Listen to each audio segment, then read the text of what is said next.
Welcome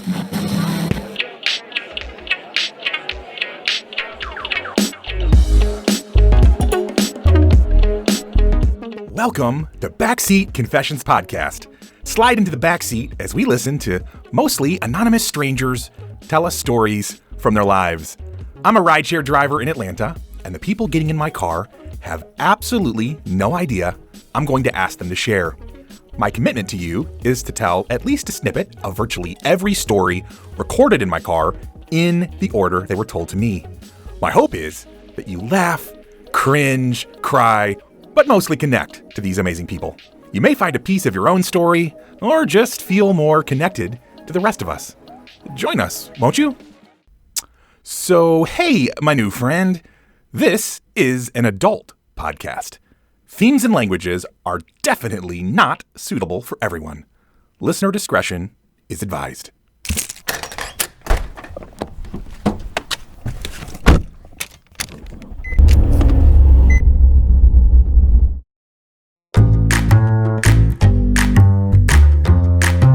What is up, my dudes and dudettes? I see you've returned for more adventures with BCP, and by golly, that makes me quite jubilant. And just so you know, I only use the most hip and up-to-date colloquialisms, so there's that. Anywho, looking forward to meeting this week's cast of characters with you, so with no further ado, let's get into it.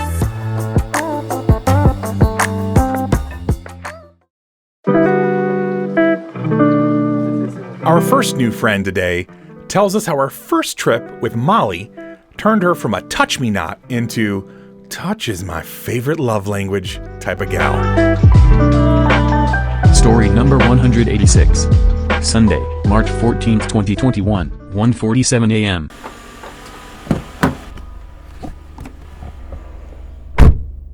Oh my gosh. All right. It can be like when I was 23 years old. Okay. No, I just moved into the city and one of my friends, I don't know, she just wanted to have some fun. Yeah. I don't do a lot of drugs, but Right. she did Molly and I was like, all right, like cool, let's just do some give it a Tesla. shot. Yeah. Yeah. I already have a very extrovert personality. Yeah.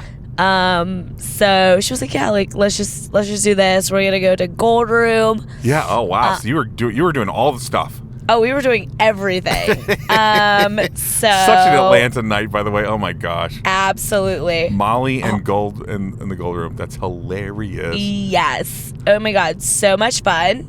But yeah, so we did that and I was like, oh my God, this is just like a completely different story for me because I've never done this ever in my life. So what is I've never done Molly. So what is that experience like? I literally, oh my God, it felt so good. Like somebody was massaging me and I was like, whoa, really? Wow, I can feel this through my pores. I don't know what the fuck is happening, wow. But it actually felt very nice. And I was like, oh, I don't know. I don't like people touching me, but in that moment I was like, yes, like give me everything, daddy. So you're normally not a touchy person because I'm very high touch. But are you okay? Yeah, but so you're normally not, and you said that on Molly though you became a high touch person. Yes, yeah. Because everybody, I mean, your senses are heightened. Yeah. So you want everyone to touch you. Oh and wow. Yes, I didn't realize what the hell somebody was doing. He literally was like massaging me, and I was like, that actually feels very nice. I don't know what you're doing.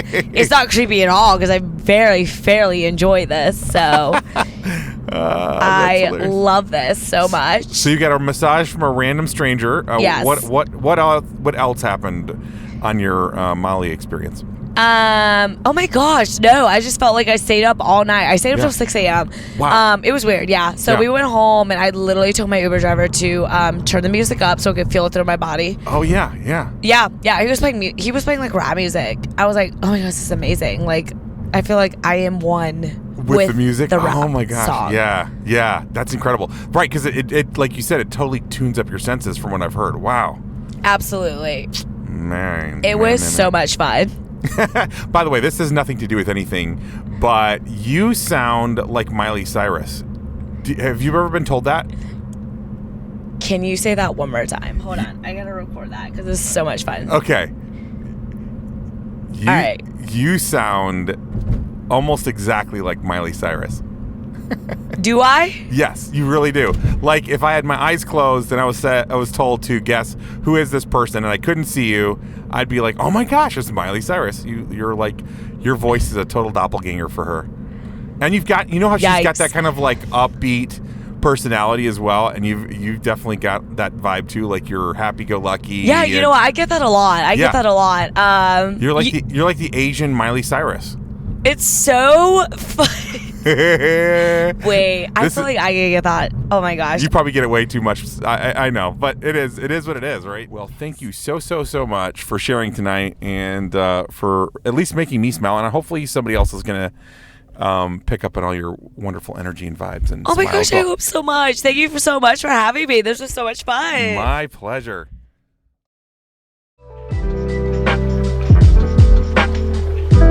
For those of you that have played around with mood-altering substances, not counting, sugar or caffeine, but the heavier stuff, do you think it changes who you are temporarily, like this lady, or do you find that it just expands who you already are?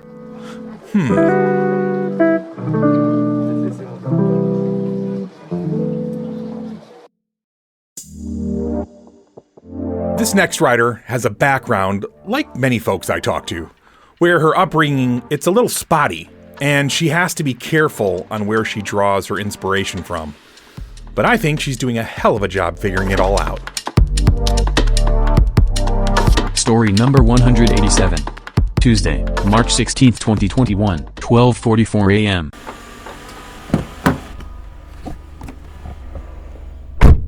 I'm gonna start off by saying thank God.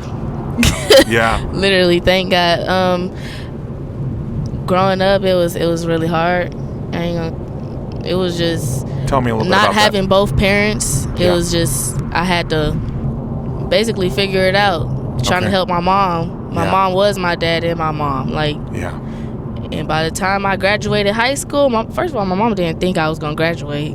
Really? Nobody thought I was gonna graduate, but I did. Good for you. I finally graduated, then I started working and realized that working 9 to 5s and getting paid $7.25 was not what I wanted to do. Yeah. It's hard to get ahead doing that, isn't it? It is. It's very hard to get ahead, especially when you're trying to get ahead very quickly. Yes, ma'am. So I started working at the strip club. And then my first night I worked there, I made like $500. Wow. I was like, that's what? Insane. Yeah. This is my check in 2 weeks. Right. Yeah.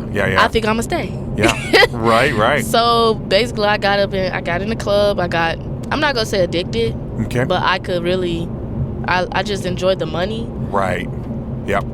And then I feel like I wanted more money, so I got another job. So I took on another job, and now I'm working 2 jobs. I'm working at the club and my other one. Which is outside of the club? Yes. Okay. Yes. Yeah. It's an actual 9 to 5. Like a more traditional guy. Yes. Yeah. Okay. So you've got something for the tax man and yes. Yeah, and yes. they're establishing like a work history, and that's exactly why I keep a job. Yeah. So I can get taxes and still be able to be in the system. Right, which is genius. And then the strip club money. So how are you handling your strip club money? Are you blowing it? Are you saving it? Like, what's your plan? It's a little bit of both. Okay. A little bit Fair. of both. Yeah, fair. I save some. Like, say if I make $500, I'll take $100 out of it and I put the rest up. Okay. Oh. But there is times where I be money hungry. Okay. And I be feeling like I need to touch that money. But Yeah. I actually set up a plan for myself so I wasn't able to touch money. I made an account, put my mother's name on my savings account and my name, and basically I can't get the money unless both of us are there to sign it. That is so that's the only I did smart. that because I just realized that I'm not saving. I'm saving, but I'm still picking into my savings. Yeah. Like, Yeah. so it was just I had to figure out what do I need to do, because obviously I can't be dedicated. I can't stay down. Yeah. Yeah. So that's basically what I did to be able to save and reach my goals. Like I have reached multiple goals. Wow. So I know I can do it. Yes, ma'am. It's just all about having the ability to stay down. So tell me about some of your dreams and aspirations. My dream is to be a millionaire. Of course, that's everybody's dream, but my dream is different. Like, I feel like I could be a millionaire in not just one way. I could be a millionaire in various ways. I do music. I dance. I can act. Oh, wow. I can act. I definitely have a good communication skill, so I know I'm very good at being a journalist. I would love to be a journalist because I love to write. Like, that's the main reason of why I do music, is because when I get in my feelings, I go to my journal and I write. Wow. So my dream is to literally just be successful in any of those ways. Like, just being successful, whether I choose the business route, music route, or even the dance route, just to be successful. Dancing, I really don't want to take that route because it just, once you get in that game, it's hard to come out. That's what I've heard, and I'll tell you, a lot of the women that I've given rides to and talked to about their experience, they basically have to numb with drugs or alcohol or both. Are you able to like stay out of that, or do you have to do that as well? I don't have to, but it makes you feel more comfortable. Because it's just like, some of us have mans, like some of us have people to go home to, so it's just like, so having a guy, a boyfriend, someone that you're in a relationship with, how does that work emotionally for you? For me, it's fine because like he doesn't judge me. Like he knows sure. Like where my heart is. We have a trust bond. We trust each other. So if you can't trust your mate, then I don't know. It's not gonna work. Dancing. But he met me as a dancer, so it was just like he wasn't finna just tell me to stop dancing. Gotcha. Makes sense. So he really supports me. That's so cool. He knows because I come home every night. Okay? Right. Yeah, he knows you're not off doing something stupid. I'm not doing anything stupid, not in the club doing nothing stupid. I preferably don't want to get naked for nobody. Yeah. But he knows that I'm making money. And he doesn't judge. He's just really supportive of everything I do. That's really awesome. And going back to when I asked you about your dreams and aspirations, you've got a few different ones, and you're like, whatever I do, I want to be successful. What for you is like the main driving force behind wanting to be successful? The main driving. What's your why? Why do I want to be successful? Because I grew up in a non-successful family. Like, I'm not gonna say non-successful, but it's just like I've seen my family struggle. And I'm not trying to struggle. I'm not trying to have my family struggle. I'm trying to be the one to bring us out of the hood. Like, I'm literally. My family has not really, like, my dad's side of the family, they were only wealthy because of my grandmother. And when she passed, it was over with. No more wealth. Like, it was back to square one struggle.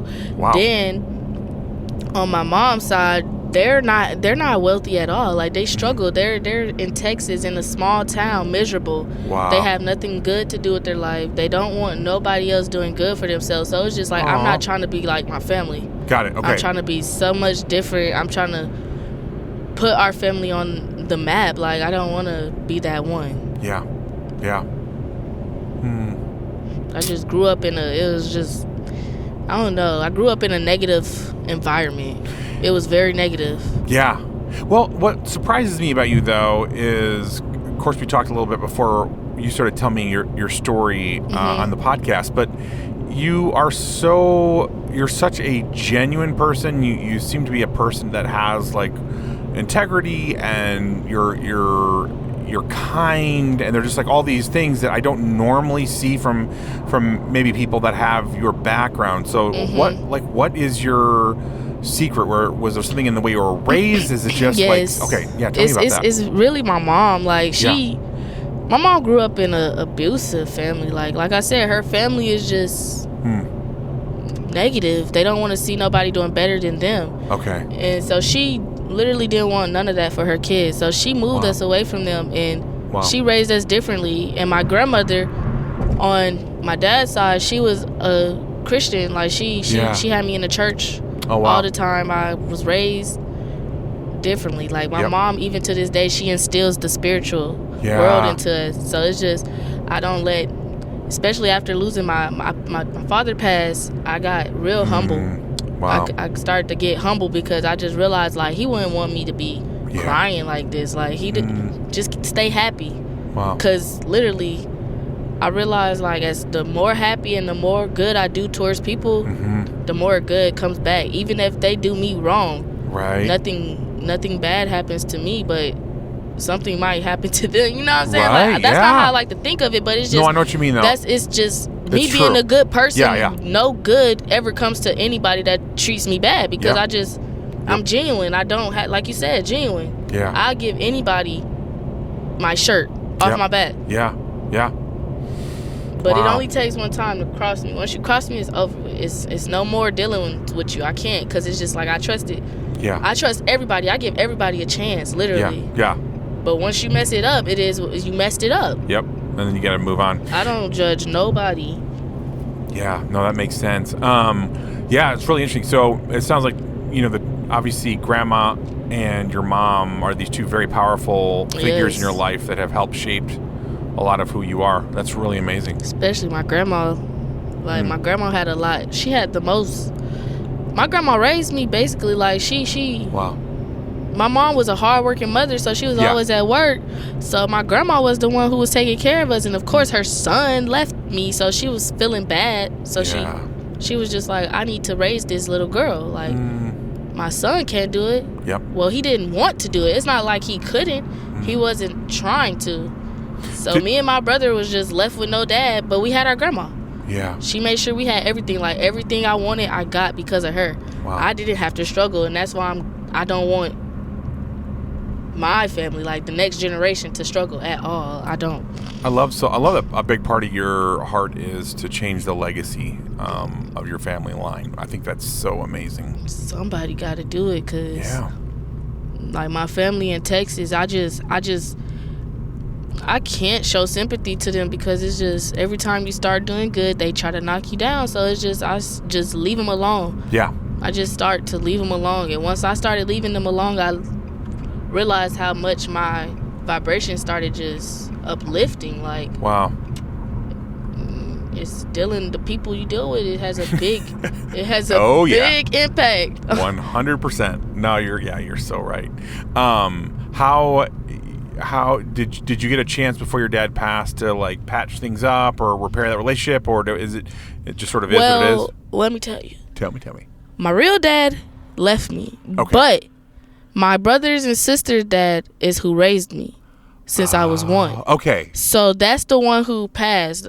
So, and that's your real dad in the sense, in the most real sense. Yeah, in the sense, he still is. But yeah, that's who, because he still claimed me and everything. Like, wow. It was getting to the point where he was about to adopt me, but it was my dad. He was just being it's just like too much. But he still claimed me. I claimed him. But before he passed, everything was good. He was the life of the party. Like, was he? I can say that he lived his best life before he did. He lived his best life. Like, wow. He did what he wanted to do. He did how he moved how he wanted to move. You know what I'm saying? Yeah. So I know he up there thankful. Like, I'm not in no more pain, because he was on dialysis and stuff. He had a heart attack. That's how he passed. And so, yeah, that comes from a lot of people not. I don't know. I guess the doctors wasn't watching him. I don't know. Wow. Well, I'm glad that you ended up with a good father figure in your life, even if your biological dad wasn't there for you. That's also a blessing to have, a guy who was... I'm so glad that I had a father figure, because without one, I don't know. I don't think any female should be without a father. Like, that's the biggest... That's your biggest man, literally. That's who's gonna. Yep. I don't know. I feel like he taught me a lot of things about different situations. Did you feel like, even like with your boyfriend or whatever, like he gave you sort of like a an example of what you were hoping for in a man? Yeah. Yes, he reminds me of my dad and my brother. Really? Because my brother, he acts just like they all act the same, and they're all the same sign. Well, my dad's a Gemini, but my brother and my boyfriend are the same sign. Oh, wow. So, like, yeah, he definitely resembles a lot of characteristics. That's cool. Like, yeah, that's cool. Probably why I date him. Yeah. No, because like you said, it really helps. It's important for both boys and girls, but yeah, in different ways it affects you if you don't have a good father figure in your life. Well, man, thank you so much for sharing. I really, I don't know. I hope that your story touches somebody and lets them know, even if they're in a tough situation, that your spirit and your perseverance and just like you've not lost your humanity and you've got goals and you're making it happen, and it's really cool. I never give up. Literally, never give up. I done seen 40, 50-year-olds still in a strip club dancing.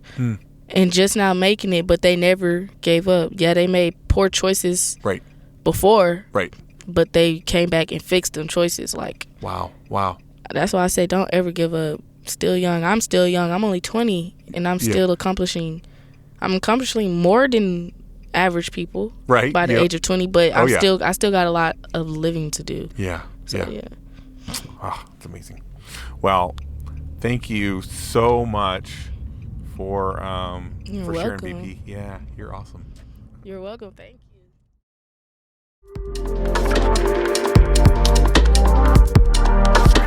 You just have to admire that never give up, never say die type of spirit. She has a wonderful growth mindset, and I hope she is always able to keep her positive attitude in the face of whatever setbacks she faces.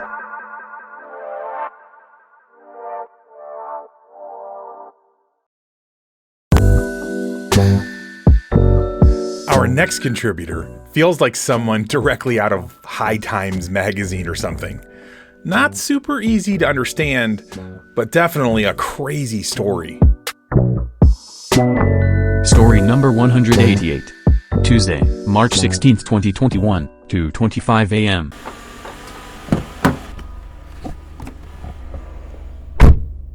Man, the craziest junk that done ever happened to me, right? Yeah. So I'm sitting at my auntie house. Me and my cousin, and my uncle smoking. Okay. So we like had the house set up there, the railroad track aboard the house, right? But the railroad track ain't been running like for years, you feel me? Yeah. So we get so high, right? We hear like on the railroad track, but we like, hell no, ain't nothing on the railroad track, you feel me? Like, right. Ain't been running for like 5 years. Wow. So it get louder. So at that time, we think we finna die, you feel me? So we start, fetal position. Like, nigga, I don't want to die. All that, Wait, all now, that. Hold on, and real quick, you gotta remind me, I'm sorry. Are you in a house right now, or? Nah, I'm outside on the patio, you feel me? You're on the pad 40, but you're not on the tracks, you're near them. It's like the tracks right above the house. Okay, alright, got it. So, yeah, man, the thing got loud, so boom. We finally look up the track. It's a railroad, what you call them? The carts. One of the carts that flipped over, you feel me? No. Flipped over, it hit my grandma's house, I swear to God. Wait, this not like in real life? Like in real life. No, like down the street from here, type jump. So a train came off the freaking tracks and crashed into your grandma's house? Yeah. What? Hey, we got some good amount for that though. I'm kind of glad. Right. Did anybody get hurt? No, though I said they hit the back side of the house. There wasn't really nobody stay on the back side of the house. So this is incredible. So you're in the backyard on the patio. You're smoking. So you're like you're convinced at this point you're just convinced you're high. Yeah. And you're here. Why was a train running on a track that is normally abandoned? And then how in the hell did it fall off? That doesn't make any sense. You feel me? Like on some crazy junk. Like how that happens. Did they ever give you an explanation of how that happened? No, I really ain't. They couldn't. Wow. It was like it's like anonymous. Like nobody know. Wow. None. That's crazy. That's crazy junk. That real life stuff though, man. Yeah, that is nuts. Well, I'm glad nobody got hurt. And now it's a story. You could say a literal train crashed into your grandma's house. That's nuts. Yeah, that's crazy, man. That's nuts. Thanks for sharing, my man. All right, for sure.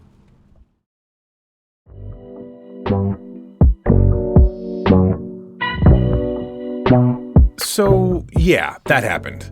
Remember the song Grandma Got Run Over by a Reindeer? I'm thinking of a remake.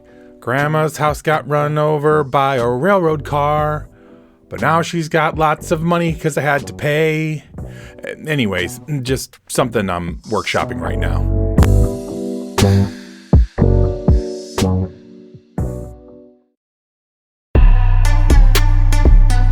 Okay, cue the slightly creepy music for this next one.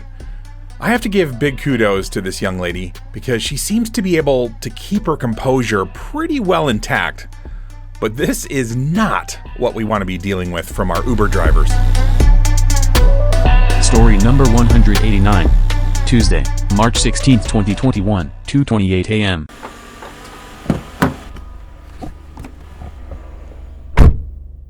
Okay, so this is the time that I basically got kind of sort of stalked by one of my Uber drivers. Uh-oh.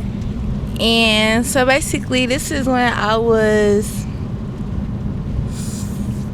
I living on the side of town I'm living on now? I think I was, but this was around the time when I was back and forth between my dad's house. So he was living in Dunwoody. Okay. And then, where I stay, so back and forth. So yeah. Yeah. And I had this one Uber driver that picked me up, and he was taking me from my dad's house back to my house. And this was around the time that I had just had my son. He had to be a couple weeks old. Okay. So I was getting him in the car, in the Uber or whatever, and of course, when you get in, you speak, you say hi, Right, yeah. At first, he kind of wasn't talking to me at all, and then my kid started crying. Yeah. And when he looked back at me, and then it's his energy kind of changed. So then he was he was talking to me more. He had started asking me questions, and he was like, I noticed you the side of town we going on, you stay over there. And I was like, yeah. And I'm thinking it's just small talk, but I'm starting to realize the questions, they they're not regular questions you should just be asking somebody that you're giving a ride to. Right. So he told me that he had worked in the area that I lived in, and I was like, okay. Once again, just thought he was just making small talk or whatever. So I thought nothing of it. And after that, when the ride was done and he asked me, he was like, do you mind if I get your number? I told him sure, but I gave him a fake number because I do everybody like that. Right. So I didn't think nothing of it. Interactions like this, they happen, but you don't think of it it's okay, it happened and it's whatever, you move on. Right. Literally a week later, I was just so happening to get another Uber, and he was the driver. No. And I really didn't recognize it at first when we first got connected. I didn't realize until I got in the car. Yeah. And he was mad. He was like, you gave me a fake number, and this, that, and the third, and blah, blah, blah. And before we pulled off, I asked him, I was like, okay, but I don't know you. You feel me? It's not that deep or whatever the case was. Yeah. So he was like, yeah, you're right. But he was like, I want to take you out, this, that, and the third, blah, blah, blah. And I said, okay. So then I noticed while he was doing my ride that he had turned his, how you turn your rides off for the day. So I noticed that he turned it off. Didn't really think nothing of that neither. But after he turned it off and I was getting dropped off at the nail salon, he asked me what I was doing afterwards. I said that I didn't know. And he was like, well, I can wait for you if you'll need an Uber back. And I was like, no, that's okay. I think I'll just get a new other one. And he was like, well, if I'm in the area and I pop back over here and I see you, I won't mind drop you off. And I said, yeah, okay, whatever. So, of course, I wasn't going to let him know when I was leaving. But after I had got my nails done, and it takes about 2 to 3 hours to get your nails and toes done. Okay. If you don't know. I don't. So he was out there for a minute, but by the time I had got out and I was done with my appointment, I seen him out there. He was literally like in his car. He was on the phone. At first, when I noticed him, he didn't notice me. Wow. And then, like, when he did notice me, like, he tried to drive closer. And What? I was freaked out because this man waited for me. I knew I was in there for a real long time. So it's like, you waited for me and I told you not to wait for me. That's so creepy. Yeah, that's weird. That's so creepy. So I had to report him. I reported his little Uber account. Good. Because I don't want him doing no other females like that. Yes. But yeah, that's my story. Wow, what a creepy Uber driver. I am so sorry you had to deal with that. That is terrible. Oh, man. Yeah, I don't understand how some people think that. I don't know, in what world is that okay? Like, that's at nuts. all. Like, I know. especially I could see, like, because I understand, because like sometimes me and my boyfriend do Uber Eats. Right. We're regular people, so we get that regular people do Uber driver, they do Uber rides and all that stuff. We get that. Yes. But if this is something that you're saying that is your job and you're making money off of it, you can't. No. Unless there's like a vibe there, and we was like sitting back flirting, and we going back and forth, and I gave you a real number, then you knew I gave you a fake number, and you still tried to wait on me. You can't do that. It's not okay. No, not okay. Gosh. Stalkerish. Yeah. No kidding.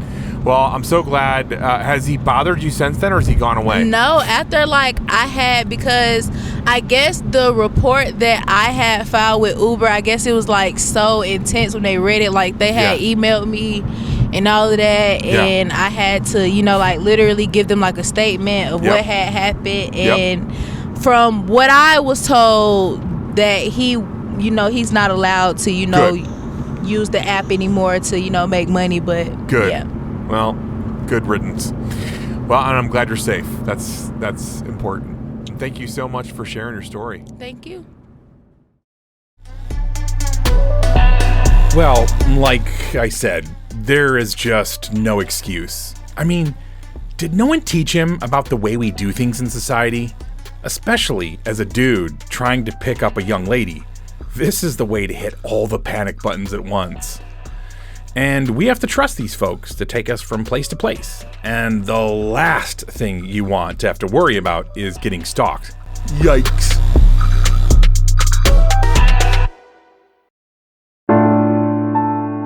Sometimes life throws all the things at you. It can feel overwhelming. You can hear a bit of that in this next young guy. Story number 190. Friday, March 19th, 2021, 12:55 p.m.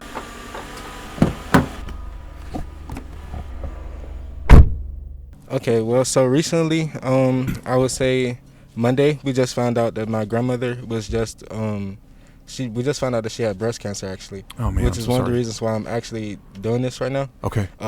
They're taking this ride. But yeah, it's kind of weird and surreal because my auntie, she just actually passed away from cancer. It was from her, I think it was liver cancer. Now that's more rare. Yeah. So, I don't know. It's just kind of weird to me. That is. I don't really show my emotions a lot or really talk about it a lot. Yeah. But yeah, I don't know. It's kind of surreal to me. Yeah. Because I never really thought. It's one of those things where if you don't think it could happen to you until it happens to you. That's so true. So, yeah. How close are you to your grandma? With my grandma, I would say she's not immediate family, but she is like one of those ones that she's actually my great grandmother. So she's with. Oh wow! So I have like five. I want to say 5 generations of from my grandmother to like my little sister of 5 generations of women in our family right now. Wow, that's incredible. So she actually just got at first during the summer she also had a stroke. Oh. Yeah. Wow. And I know like it sounds, my life is really not to say I'm not making this up or anything, but I promise you like this is actually like real life. And I don't personally I go through it and I try to take the better things in life and try to move forward with it. Yeah. I've been going through a lot recently in a couple of past few months to where I feel that I haven't been myself, like to people, friends, and everything pretty much around me. What do you think? What are those things, and what's driving that? Really, myself and motivation. Just trying to get to a better place in life. Okay. I went to a time where I started thinking about more of how can I become a better person for myself, and I actually thought about joining the military, which is one of the things that I want to do right now. Oh wow. So I could, I guess, try to rebuild my mindset or try to expand my mind and be a better person. Yeah. So that's really amazing. Well, I'll tell you as a quick plug.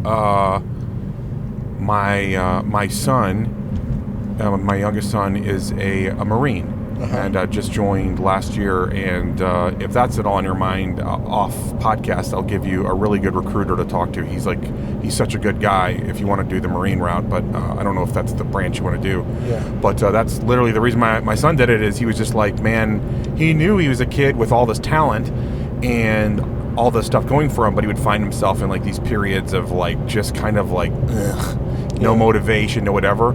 And I want to say the same thing I said to him, though, to you, and that is having the self-knowledge and self-realization that you are able to see inside yourself without hearing it from everybody else, just being like, oh man, I'm not living up to my own expectations or really my potential, my God-given potential. To me, that's a huge first step, bro. So I want to that's a big deal, and I hope that you're proud of yourself for even taking stock of yourself that way, because a lot of young guys just kind of, at your age, they're just kind of whistling through life and they're not really paying attention, and the fact that you are means that you're going to be okay and you're going to be successful because you're willing to do the work. So anyways, that's awesome. I appreciate that, honestly. Yeah, I mean it from the bottom of my heart, and I whether the military is the right path for you or something else, but if you take that path, you're gonna do.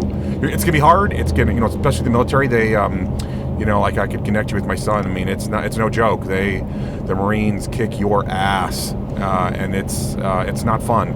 Most but definitely. It'll turn you into the man. My sister's father, he's actually he was a part of the Air Force, and that was really the branch that he was pushing me towards to really go to. Yeah.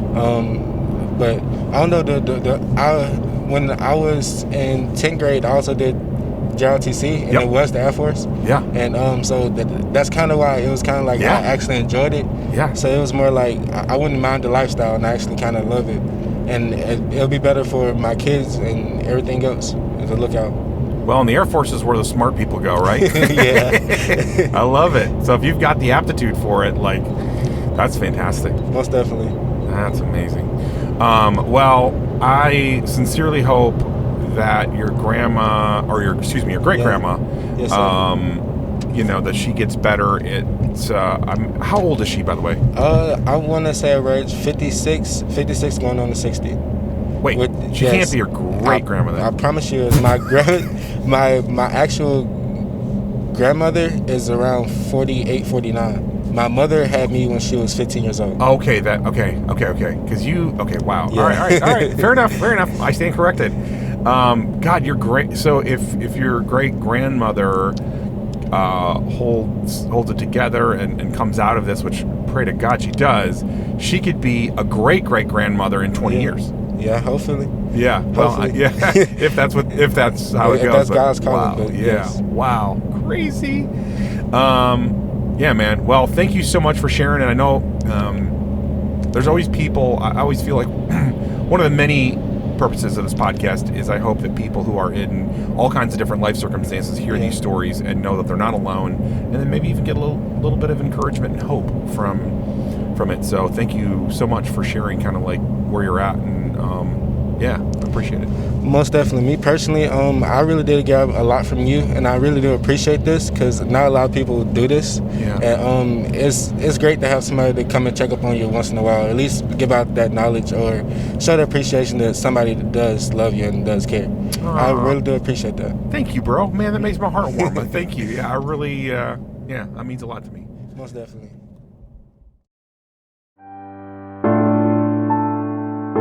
He's going to be okay. Hard times come as part of life, but as long as you keep moving forward when you feel yourself starting to get stuck, you'll be all right. And if you need the outside motivation of the military or a coach or whatever, do it. Get it. You're worth investing in.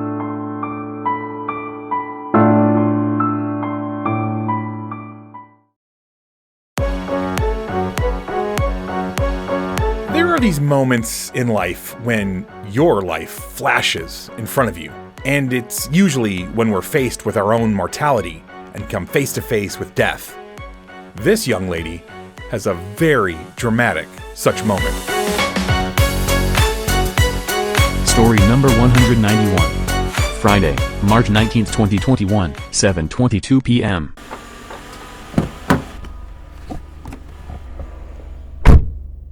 Okay, so I was going for a run here in Atlanta. Yep. And I was kind of going back home, almost done with my run. I stopped for a minute to tie my shoe. Okay. And the sidewalk I was on kind of curved a little bit to the right to go around this big cinder block sign for an apartment complex. And all of a sudden, out of my peripheral vision on my left side, I see this huge thing just hurtling towards me. Oh my God. And it was just a few seconds, and I realized it was a car coming through the air, straight at me. And I thought that was it. Literally just kind of braced myself.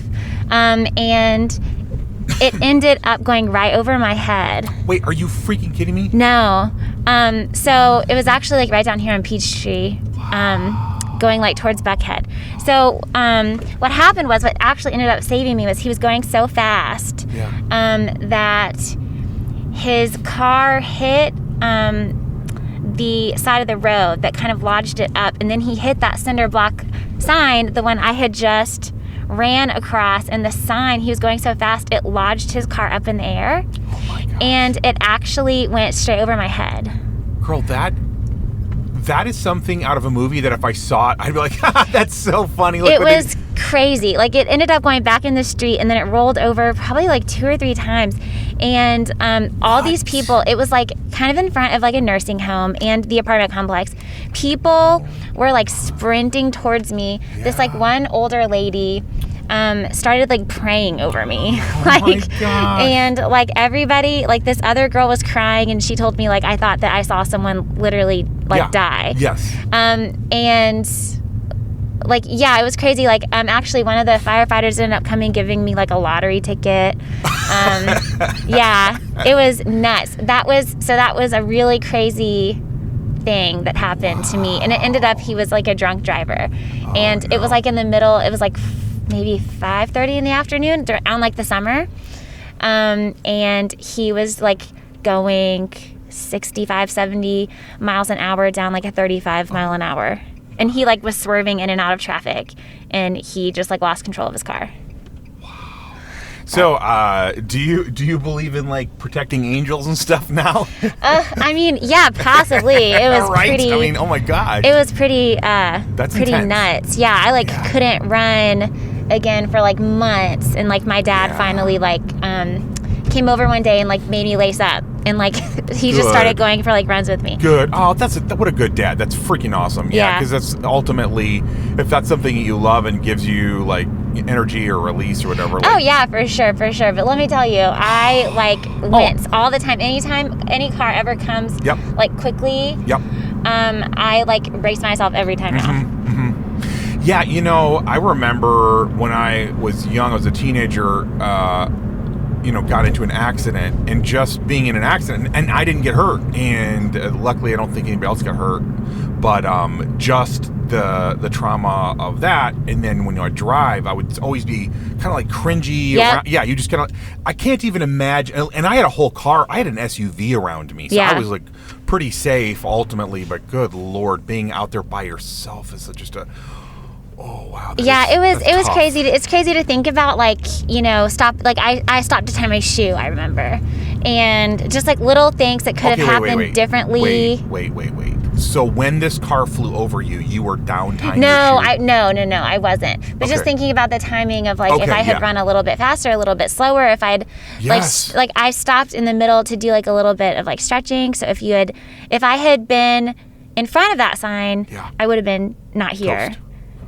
Like that sign literally saved my life.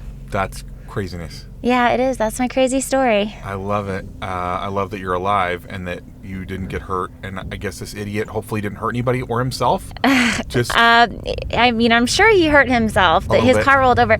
Yeah, so he swerved over this Audi, and that's when he hit me. Well, almost hit me. Yeah. And the Audi stopped, and they had to climb on top of his car and pull him out. And then that's when the driver of the Audi got really mad, and he was like, "This guy is rip-roaring drunk," and kind of tossed him to the curb. I mean, he was pretty bloodied up and stuff, but he was coherent and walking. Wow. But yeah. I'm so grateful you made it out alive, and now you have an amazing story. Yeah. Thanks for sharing your story, E. You're welcome. We hear all the time that tomorrow isn't promised, and this is such a great illustration of that point. 1 minute you're jogging down the road in the middle of the day, and the next moment, a vehicle turned missile is hurtling over your head. Such a great reminder to make the most of the time we have here.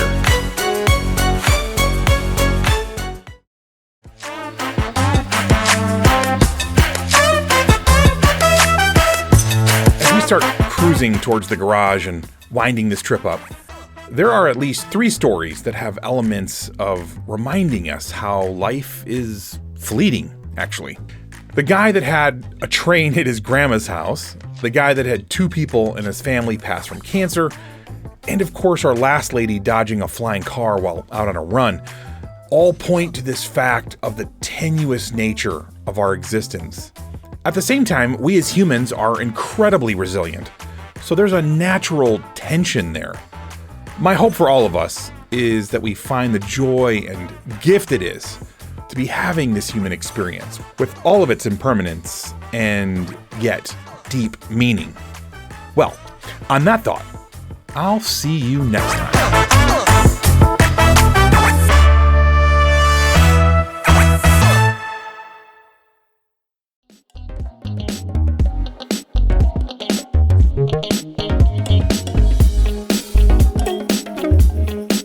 This is what happens when you are a rideshare driver in Atlanta and ask people for their stories. These weren't handpicked people with great stories. They just happened to get in my car and be gracious enough to share with all of us. And who knows, maybe someday you'll be in Atlanta and need to grab a rideshare and end up telling the rest of us the next great story on BCP. I'd actually encourage you to, every so often, just ask a stranger to share a story from their life. You never know what you might learn. I believe that our stories are powerful. They can make you laugh, cringe, cry, or even get you to think or feel differently. Our stories can truly make this world a little bit better place. So please subscribe, rate, and listen to this podcast and share it with as many adults as possible. It would mean so much to me. First and foremost, I want to thank the incredible writers who trusted me with your stories. You're my heroes. Thanks also to all the people in the background who have believed in this project/dream.